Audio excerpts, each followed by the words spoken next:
नमस्कार दोस्तों, welcome to tops education. मैं अमरदीप। कैसे हैं आप लोग? आशा करता हूं कि अच्छे होंगे। आप अपने डेली लाइफ को सही ढंग से एंजॉय कर रहे होंगे। तो चलिए आज हम कुछ नया जानते हैं। आज हम भारतीय संविधान के अंतर्गत अनुसूचियों के बारे में पढ़ेंगे। एकदम विस्तृत से जानेंगे अनुसूचियों को। छोटे से छोटे पहलू, बड़े से बड़े पहलू को भी विस्तार पूर्वक देखेंगे। तो चलिए देखते हैं अनुसूचियां।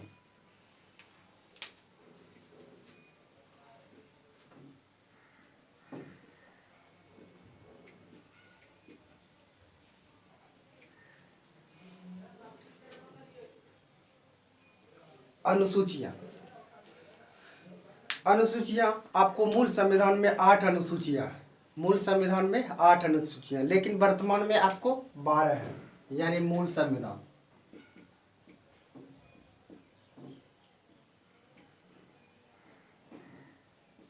मूल संविधान 8, लेकिन वर्तमान में अभी 12 है। तो मूल संविधान यानी ये 4 जो एड हुआ है, इसके बारे में भी चर्चा करेंगे। 4 एड कौन कौन से अनुसूचियां जुटा है और कौन कौन से विषय इसमें जुटा है, तो इसके बारे में भी हम चर्चा करेंगे। तो चलिए हम आज पहला अनुसूची देखते हैं।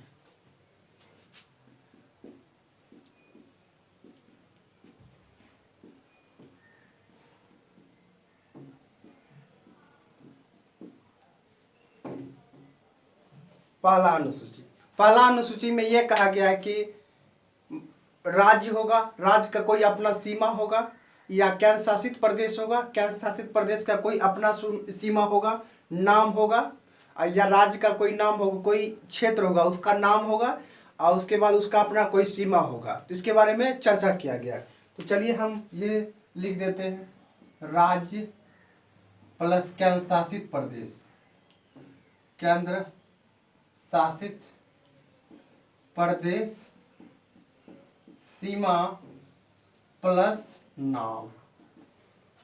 राज्य, केंद्र शासित प्रदेश, सीमा प्लस नाम का चर्चा किया गया। यानी राज्य, केंद्र शासित प्रदेश, सीमा प्लस नाम। यानी राज्य के सीमा होगा, राज्य का नाम होगा, केंद्र शासित प्रदेश का सीमा होगा, केंद्र शासित प्रदेश का नाम होगा। चलिए हमने पहला अनुसूची में यह पढ़ा है। तो दूसरा में हम देखते हैं।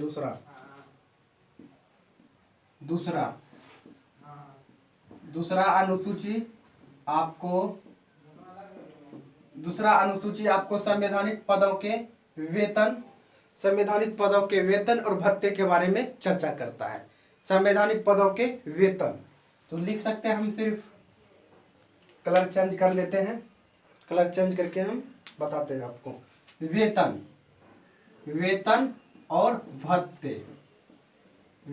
भत्ते के बारे में चर्चा करता है। यानी किस संवैधानिक पदों के क्या वेतन होंगे, क्या भत्ते होंगे। यानी कि राष्ट्रपति का वेतन क्या होगा, उपराष्ट्रपति का वेतन क्या होगा, हाई कोर्ट के मुख्य न्यायाधीश, सुप्रीम कोर्ट के मुख्य न्यायाधीश, अन्य न्यायाधीश, कैग, राज्यपाल, इस सब का वेतन क्या होगा। यानी संवैधानिक पदों के वेतन के बारे में चर्चा करता है। तो चलिए हम आज देखते हैं वेतन। तो वेतन में आपको हम पहला राष्ट्रपति को बारे में बताते हैं। राष्ट्रपति किसी भी देश का पहला नागरिक होता है। तो यानी राष्ट्रपति का वेतन 5 lakh per month, 5 lakh per month होगा। उपराष्ट्रपति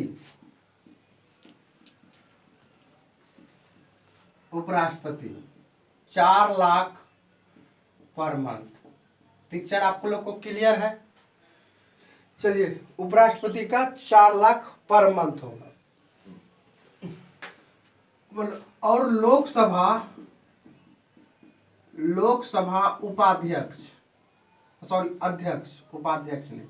अध्यक्ष, लोकसभा के अध्यक्ष का वेतन सेम वही होगा, 4 lakh per month. 4 lakh per month होगा। तो अब देखिए हम और देख लेते हैं। राज्यपाल प्लस लोकसभा उपाध्यक्ष प्लस राज्यसभा उपसभापति, सभापति। राज्यपाल, लोकसभा उपाध्यक्ष, राज्यसभा उपसभापति। आपको तो ये पता होगा कि राज्यसभा का सभापति पदेन उपराष्ट्रपति होते हैं। तो यहाँ हमने राज्यसभा उपसभापति के बारे में लिखा है। तो राज्यसभा उपसभापति, इनका वेतन आपको 3,50,000 पर मंथ होगा। 3,50,000 पर मंथ होगा। तो हम अब ऊपर लिखते हैं।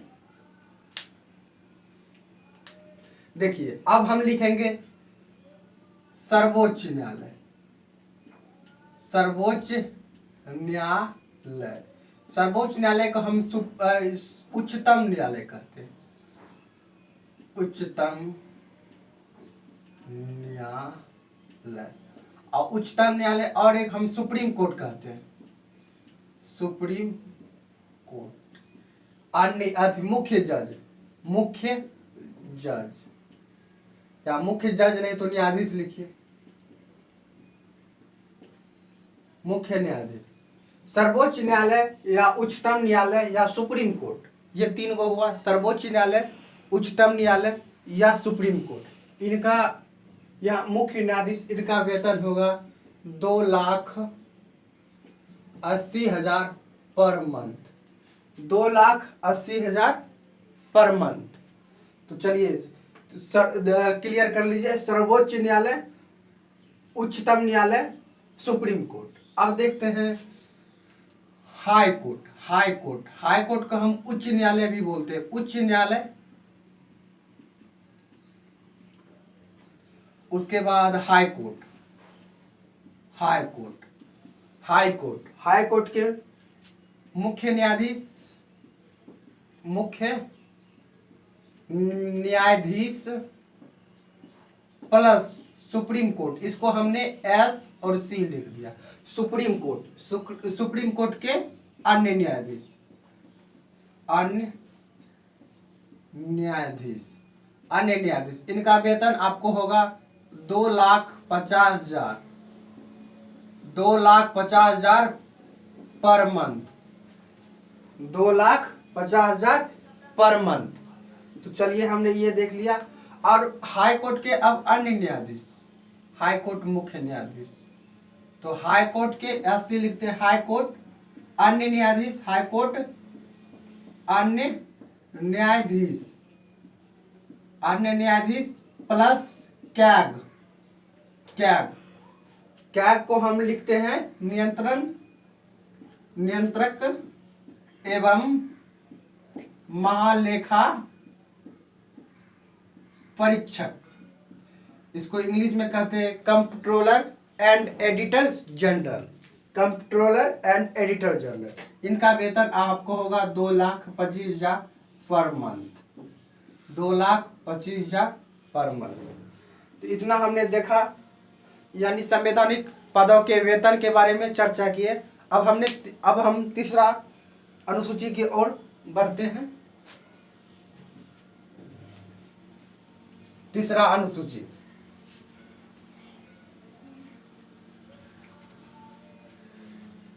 तीसरा अनुसूची में हम चर्चा करेंगे।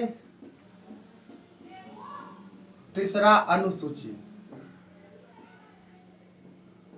तीसरा अनुसूची, तीसरा अनुसूची में आपको हम सेम वही चीज, यहाँ हमने संवैधानिक पदों के वेतन के बारे में चर्चा किया, यानी हम यहाँ संवैधानिक पदों के शपथ के बारे में चर्चा करेंगे। तो चलिए हम लिखते हैं शपथ।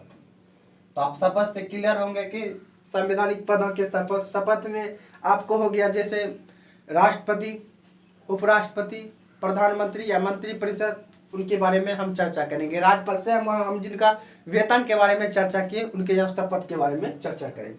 तो चलिए हम राष्ट्रपति का देखते हैं। राष्ट्रपति, राष्ट्रपति को एससी, मुख्य न्यायाधीश, मुख्य न्यायाधीश, मुख्य न्यायाधीश, यानी एससी का आप लोग क्लियर हो गया। एससी मतलब हुआ सुप्रीम कोर्ट या उच्चतम न्यायालय या सर्वोच्च न्यायालय। तो ये पूरा राष्ट्र में एक होगा, यानी सभी न्यायालयों के न्यायालय होंगे। तो उच्चतम न्यायालय, इनको ये शपथ दिलाएंगे, शपथ। अब देखिए एससी के मुख्य न्यायाधीश यानी सुप्रीम कोर्ट मुख्य न्यायाधीश प्लस अन्य न्यायाधीश, सुप्रीम कोर्ट मुख्य न्यायाधीश प्लस अन्य न्यायाधीश, इनको शपथ कौन दिलाएंगे? इनको राष्ट्रपति दिलाएंगे, इनको राष्ट्रपति। अब देखते हैं हम प्रधानमंत्री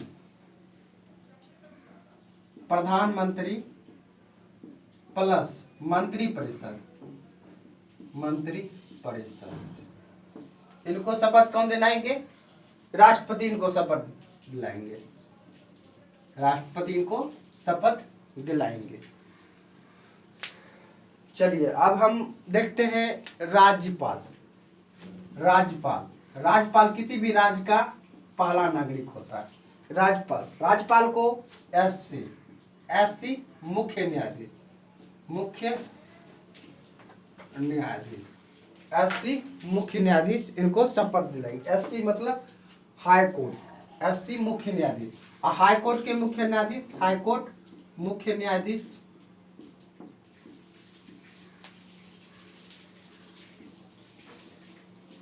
प्लस अन्य न्यायाधीश, तो इनको राज्यपाल दिलाएंगे शपथ।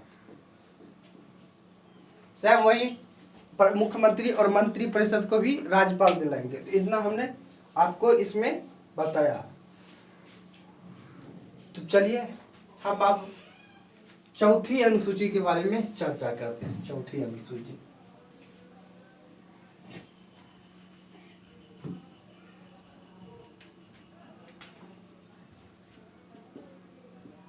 पिक्चर क्लियर होगा आप लोग को।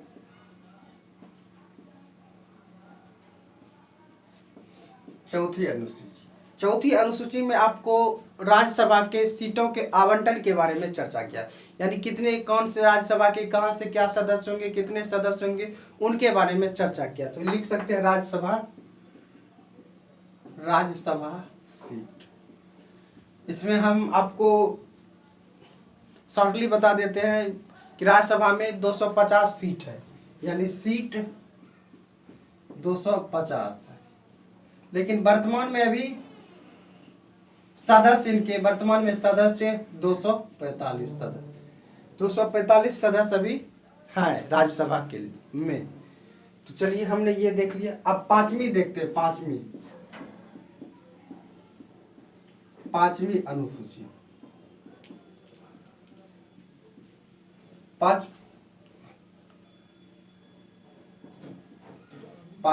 पांचवी अनुसूची आपको पूर्वोत्तर के 4 राज्यों के छोड़कर, यानी पूर्वोत्तर के राज्यों के अनुसूचित जाति एवं जनजाति के शासन प्रशासन के बारे में चर्चा करता है। पूर्वोत्तर के राज्य यानी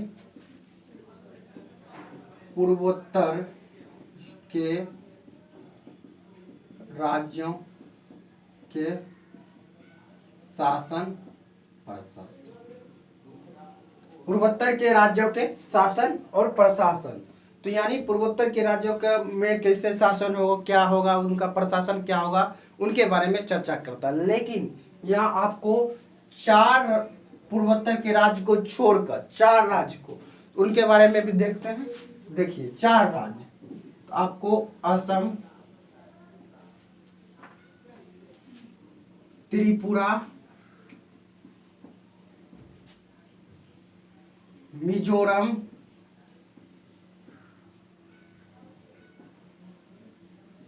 मेघालय। असम, त्रिपुरा, मिजोरम, मेघालय, इसको हम आपको ट्रिक के माध्यम से बताते हैं। ट्रिक इसको एटीएम ट्रिक के माध्यम से इसको जान लीजिए। आप लोग एटीएम गए होंगे कैश निकालने के लिए, एटीएम गए होंगे तो आप लोग देखे होंगे कि मशीन होगा वहाँ, तभी कैश निकलता है। तो हम सिंपली बात कर सकते हैं ट्रिक के लिए, हम एटीएम एंड मशीन गए होंगे, लिख सकते हैं एटीएम और मशीन। एटीएम, ए से असम, टी से त्रिपुरा, एम से मिजोरम, एम से मेघालय। यानी असम, त्रिपुरा, मिजोरम, मेघालय। तो याद रखेंगे एटीएम और मशीन। चलिए हमने पांचवी देख लिए, अब छठी देख लेते हैं। छठी आप लोग को समझ में आ रहा है? चलिए छठी,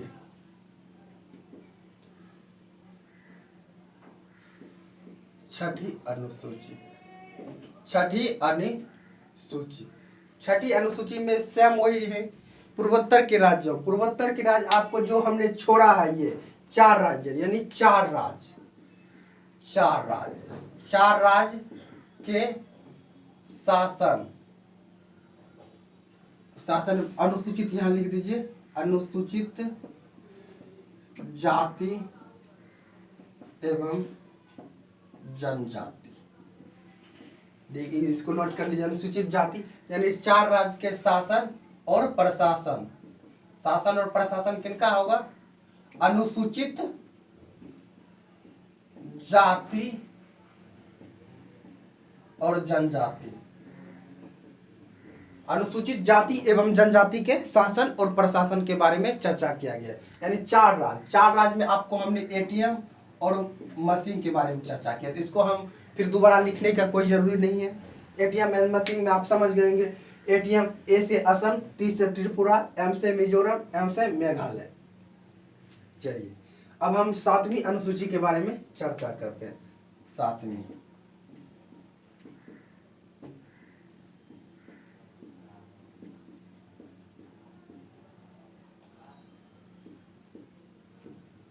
सातवीं अनुसूची। 7वीं अनुसूची में आपको देखिए 100 से शक्ति, 100 से 7 और 100 से सूची, ये याद रखिएगा। तो आपको कहेगा 7वीं में क्या है? शक्ति की बात किया गया है। 7वीं में क्या है? 100 से 7वीं, 100 से सूची, यानी 7वीं में सूची के बारे में चर्चा किया गया। यानी केंद्र के पास क्या शक्ति होगा, राज्य के पास क्या शक्ति होगा, अपशिष्ट मतलब कि समवर्ती दोनों के पास क्या शक्ति होगा, सम्मिलित शक्ति क्या होगा, उसके बारे में चर्चा किया गया। और अपशिष्ट सूची में सिर्फ केंद्र के पास शक्ति होती है, उसके बारे में भी हम चर्चा करते हैं। देखिए सूची, आपको सूची के बारे में चर्चा किया गया। अब देखते हैं सूची में आपको 4 भाग में बांटा गया। सूची को 4 भाग में, एक देख लेते हैं सूची में आपको संघ सूची, सॉरी हर शिकार हो जाता है। संघ सूची, राज्य सूची,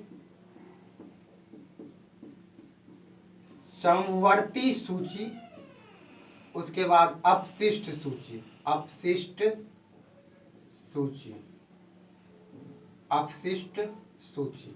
संघ सूची, राज्य सूची, समवर्ती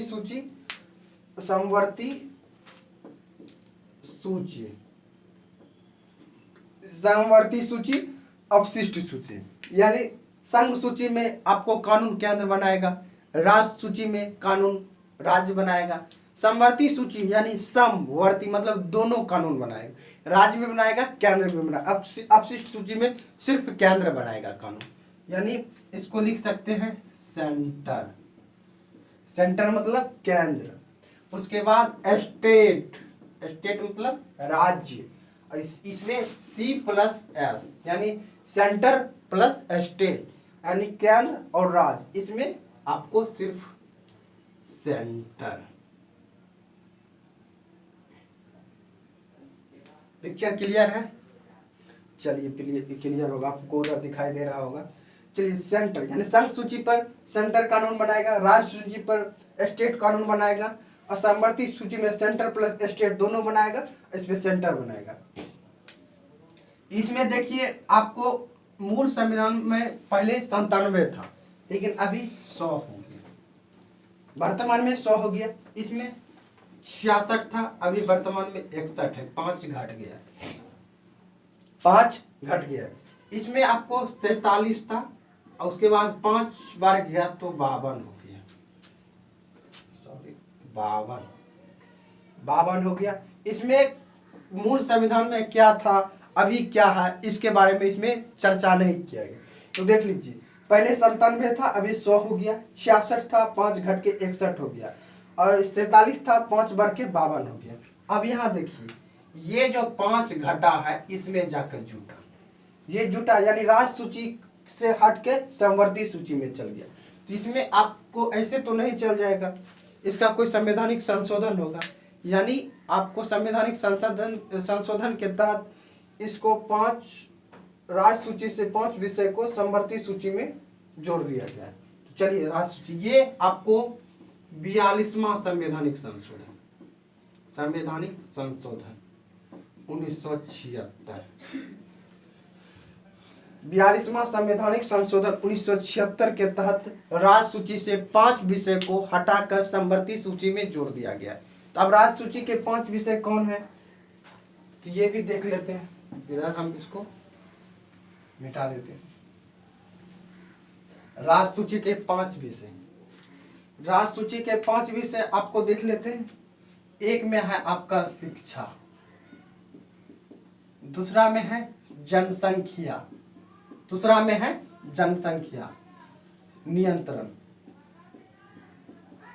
और तीसरा में आपको माप तौल, चौथा में है आपका न्याय प्रशासन, और 5वां में आपको वन्य एवं वन्यजीव अभ्यारण्य,